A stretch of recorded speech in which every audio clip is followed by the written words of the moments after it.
Hi guys, welcome back to Solution Lab. On this channel, we provide you with every possible solution to a specific problem. Whether it's a quick fix or a detailed tutorial, we're here to help. So without any further delay or any further ado, let's jump right into the video.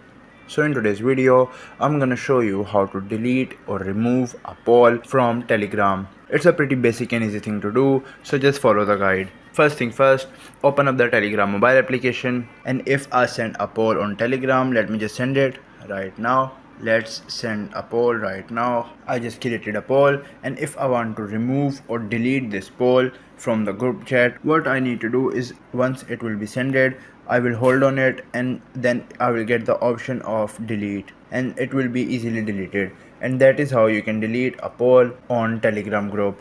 I hope this tutorial was helpful. If it was, please give it a thumbs up and consider subscribing to Solution Lab for more helpful tutorial. Till then, take care, see you next time.